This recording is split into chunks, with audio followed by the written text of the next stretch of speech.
In this world of technology, things are ever changing, rearranging. You need someone to help you out.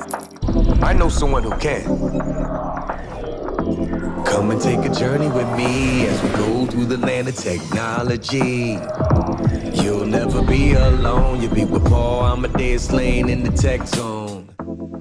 Welcome back to the Tech Zone. Paul Amadeus Lane, ABC News Radio, KMET, iHeart, live stream, YouTube, wherever you're checking me out. I'm just so appreciative of it. Remember, you can always connect with me, PaulAmadeusLane.com. Assistive technology, adaptive technology. These are terms that we are becoming more familiar with.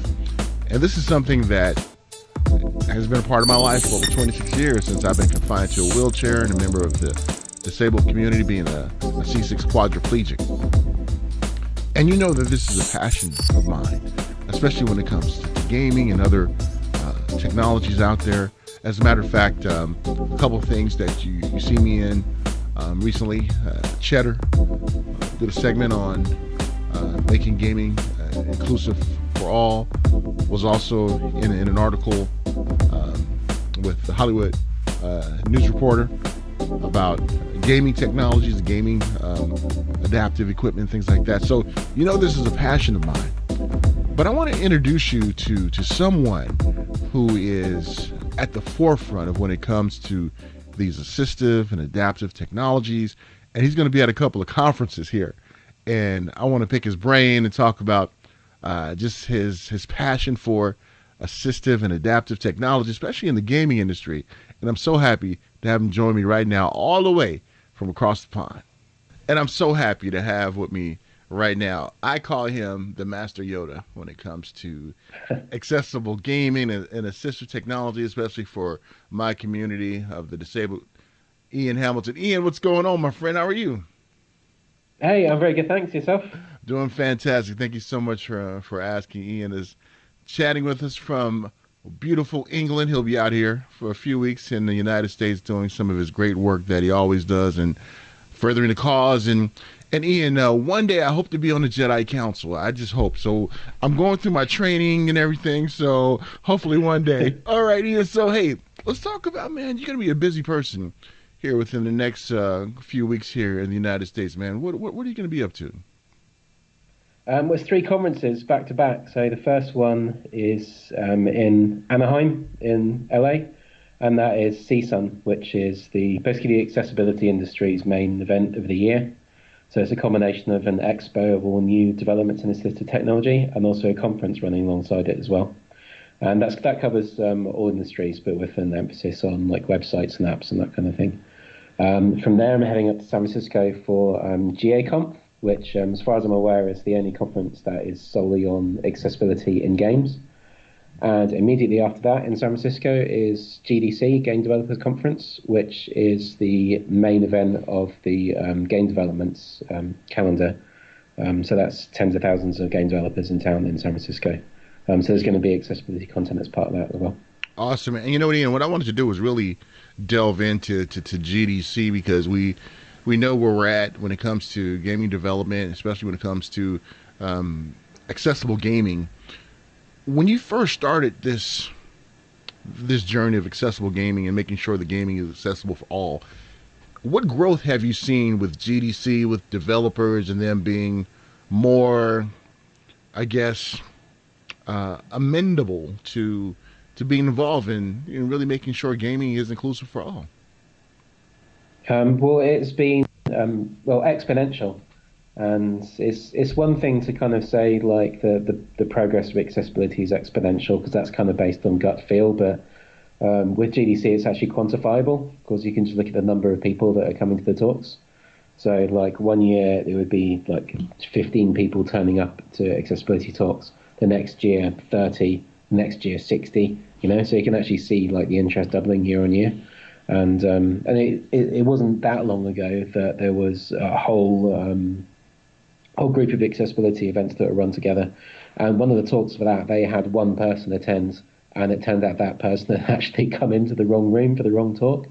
So to go from that to now where the rooms are regularly packed out with 100, 120 people, really, really keen to learn about accessibility is pretty nice to see. And there's been a big change as well in the kind of people who are coming to talks. So going back even like 2-3 years ago, if a single person from like one of the big companies showed up in an accessibility talk, an accessibility panel, that was a big deal. Whereas now it is predominantly people from the big companies who are showing an interest. I mean, if you're look at GeoConf as well, that's about kind of 2/3 of the attendees there are from the big AAAs. And let's talk about just how the mindset has shifted from the AAA game developers and everything now saying, hey, we need to hop on this now. What kind of shifted, in your opinion, to make them look at this and say, hey, we have to do it. This is something that's really going to help out a segment of the community that really enjoys gaming? I think it was a whole bunch of things coming together in just kind of a perfect storm. So there was just kind of the general work of all the people that have been advocating and pushing and stuff over the years, gradually becoming more and more felt, more people who are kind of wanting to do stuff. Also the impact of legislation as well with CVAA. So that has really helped kind of bring the levels within companies that accessibility is discussed like up to a higher level, which means that if you've got people on the ground who are really like individual developers and want to do cool stuff, and all of a sudden accessibility is a topic that all of like your execs and managers are talking about, then that makes that a lot easier. And also I can't understate the impact that Uncharted 4 had as well. That game had huge impact. In part because it's Uncharted 4, because it was such a big, popular, successful game, critically and commercially. For that to be thinking about accessibility and making the efforts they made to publicise what they did about accessibility as well raised a huge amount of awareness across the industry. And I've spoken to a lot of developers from the smallest indies to the like biggest AAAs who, after seeing what Uncharted 4 did, that really got their attention and inspired their own work as well.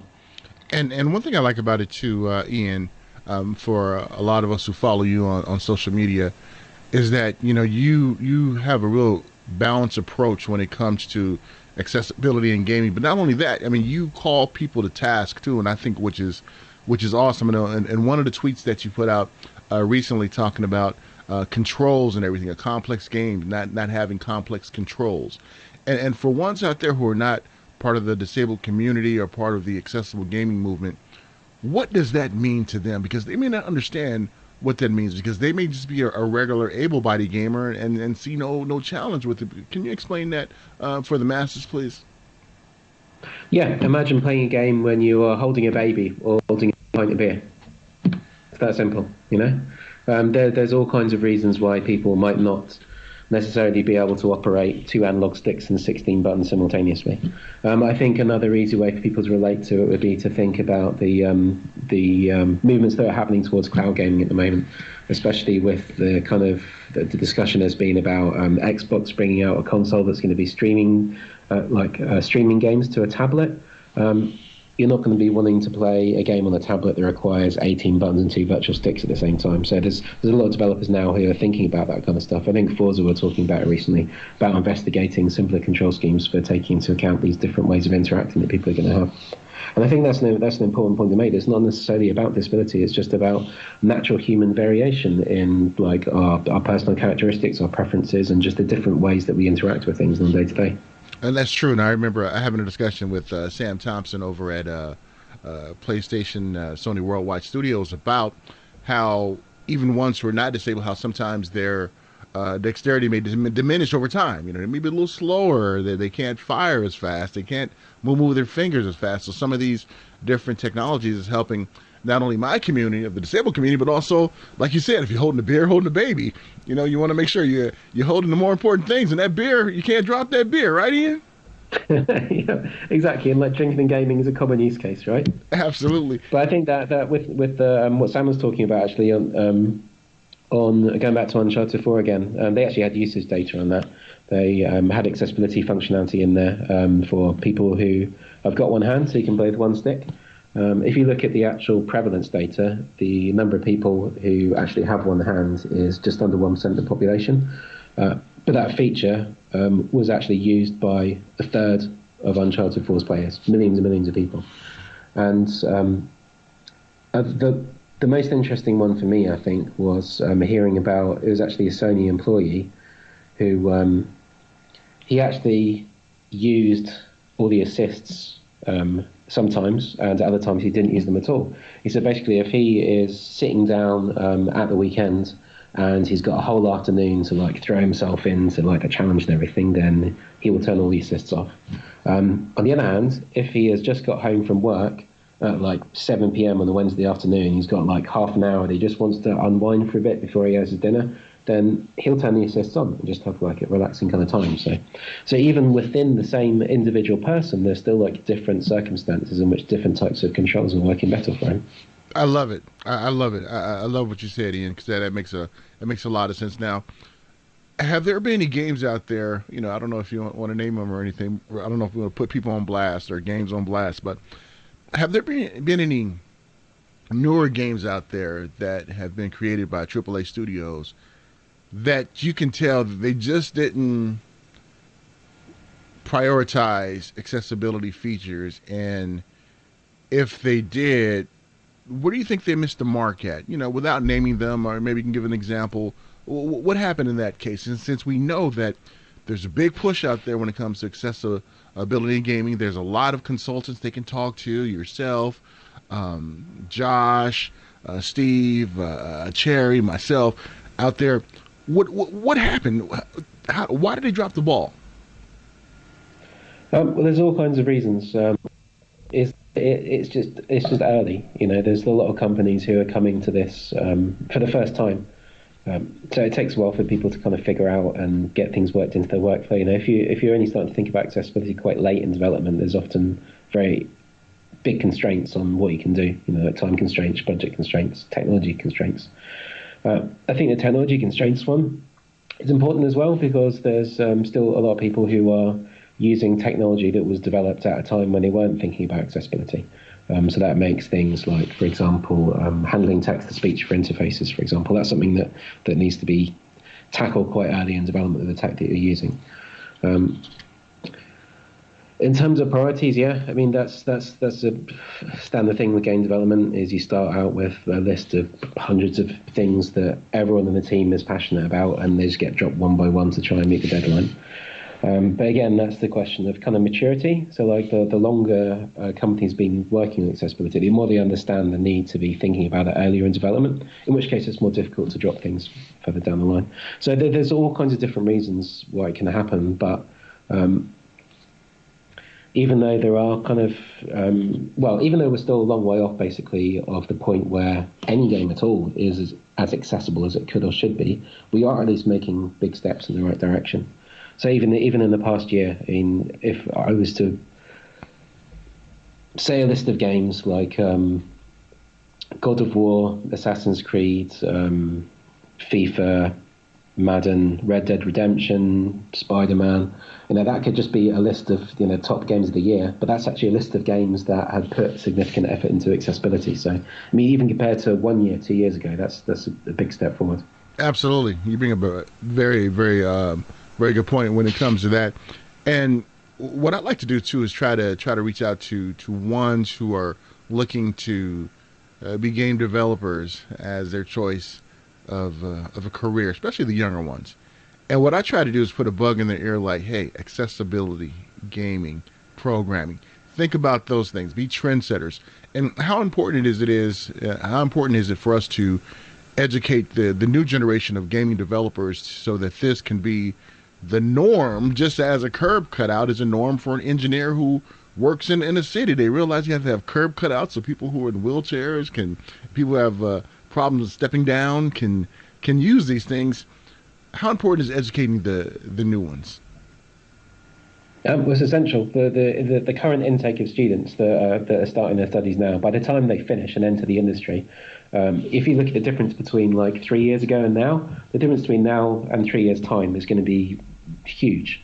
So it's something that students really need to know about, or they are going to be at a disadvantage, to be honest. But even the students that are coming up and finishing now, if it's something that you can, even during your studies, that you can have some kind of experience at, then it's going to count in your favour. So I'm actually seeing job advertisements for game development roles that actually specify accessibility, which is cool. But yeah, so that's only going to increase. So it's something that students need to know about. There are a few universities that kind of have guest lectures and stuff on accessibility from time to time. There are even a couple that have explicit accessibility assignments, and there isn't really anything yet in terms of a core curriculum for accessibility. But there are people that I know who are working on that. So hopefully that's something that's going to continue to evolve in the future. Another good driver for that is Global Game Jam. So Global Game Jam has a high proportion of students taking part. And every year there's a set of optional extra challenges that people can take on called diversifiers. Like a dozen or so extra things that if making a game in the space of 24 hours wasn't enough of a challenge, 48 hours wasn't enough of a challenge, you can choose extra challenges as well. The top two challenges, the two that had the highest uptake out of anything, were accessibility ones this year. That isn't something that's happened before, so I think that again is a nice sign of the way things are progressing. And students love it. Like when I've done that game jam stuff with students before, like I've shown students like a list of, here's common things that you can consider for accessibility, and the students are like, I don't understand, is this stuff not just required for more games anyway? I love it. I love it. I love it, Ian. And Ian, for the ones who missed my first interview with you last year, when I asked you the question, like, Ian, you're not disabled. What made you want to be at the forefront to help us out? Because we appreciate the help, that you have done for the disabled community, for the gaming community as a whole, and being an advocate. And for those who missed that answer, do you mind explaining that again? What made you want to help us out so much? Sure. Well, I guess at a high level, it's kind of the designer background. Like most people that I know, at least, who work in design, motivated by frustration, seeing something that is kind of either broken or not working as well as it could be, and feeling compelled to try and do something to fix it. So that's kind of part of it. And also at a high level, just I think if you find yourself in a position where you have an ability to try and help and try and make things better, I don't really see how you can not, But in terms of background, it was kind of a three-step thing. The first thing was kind of seeing the human benefit. It was when I was working in kids games, seeing some user testing footage of some games that had been adapted to work with a single button press, so like Stephen Hawking kind of technology. And that was what really showed me the human benefit, because when I was a kid myself, our school had an exchange program with a special education school. And I'd seen kids with that kind of level of motor impairment who were basically kind of lying there being passive participants in the classroom. And now seeing through this relatively minor design work, kids with that same level of impairment who were just like laughing and smiling and playing and doing the same things as their classmates, being equal participants in that society, that classroom. So that blew my mind. Like I couldn't really unsee that, So that's what got me into working on my own kind of little accessibility projects on the side for that kind of same demographic. Then as the years went on, and I ended up doing kind of publisher level stuff, overseeing games coming through. So I saw a lot of games which were just making the same mistakes over and over again, just like spending so much time polishing some little detail of a game just to make it a miserable experience for loads of players, just because they didn't know any better, because they'd used red and green to differentiate important things in the game, and they'd used low contrast, things like that. So that's what frustrated me into trying to work on like educating people internally, like internal consulting, working in guidelines and stuff. And then what really the third step, what really got me into it was when the time came to leave that company, and they moved across the country, and I couldn't move with them at the time, so I started looking around for other companies where I could carry on working in game accessibility, and there weren't any. And at the time, I was been working across like websites and apps and stuff, so I knew that in other industries this was just like a standard thing, like it's a standard career path, working in accessibility. So the fact that it wasn't in the games industry, that really shocked me into seeing just how far behind the games industry was compared to other industries. So that's what got me into working in the wider industry, to like doing the conference talks and all the guidelines and that kind of stuff, to, like I said, to try and do what I can to fix that, and hopefully take some of what I'd learned from my experiences up to then and try to apply it to the wider industry. Well, Ian, we definitely appreciate all that you do. I'm telling you, history is going to look back at this time when it comes to accessible gaming, and I call it the Mount Rushmore of accessible gaming giants out there, and there's going to be a picture of you in that Mount Rushmore of what you've done when it comes to accessible gaming and everything, and keep up the fine work. Well, I don't know about that. There's a lot of people working hard at it, but definitely it is a really pivotal time for the industry. Absolutely. And like it's looking back historically, when people see the past kind of like 2-3 years, it really is a very important time for the industry. Yeah, it is, and we appreciate all that you do. So if ones would like to continue to follow you, to find out the great resource that you have on your website that ones in the development community can really look at as a standard and a guideline, how can they keep in touch with you and find out more information about what all that you have to offer? I guess the important one would be to look at gameaccessibilityguidelines.com. That's a free resource on accessibility that you can go and learn about from there. I also have a infrequently updated blog at ian-hamilton.com. But the best place to keep in touch and keep up with what's going on for me, all that kind of stuff, is just by Twitter, and that's at @IanHamilton_. Awesome, Ian. Always, my friend. It's a pleasure to talk with you. Look forward to seeing you in person soon. So hey, great to catch up with you always, yes. and safe journeys out here as you hop on that plane and come over here and see us in the States. Indeed, looking forward to it. Folks, that was the great Ian Hamilton. Now, when I call him the Master Yoda of assistive and adaptive technology movement, that is not an understatement. That is not the truth, you guys. That's the truth. That's what I'm talking about. So make sure you follow Ian. Great insight and just passionate about assistive and adaptive technology out there. So yeah. All right. So when we get back, we're going to talk about tariffs, those darn taxes, and how it's affecting not only us here in the United States, but potentially around the world too. Where are we at in this trade war? We're going to be joined by a very special guest who's an expert in the field, coming up right after these messages. In this world of technology, things are ever changing, rearranging. You need someone to help you out. I know someone who can. Come and take a journey with me as we go through the land of technology. You'll never be alone. You'll be with Paul Amadeus Lane in the tech zone.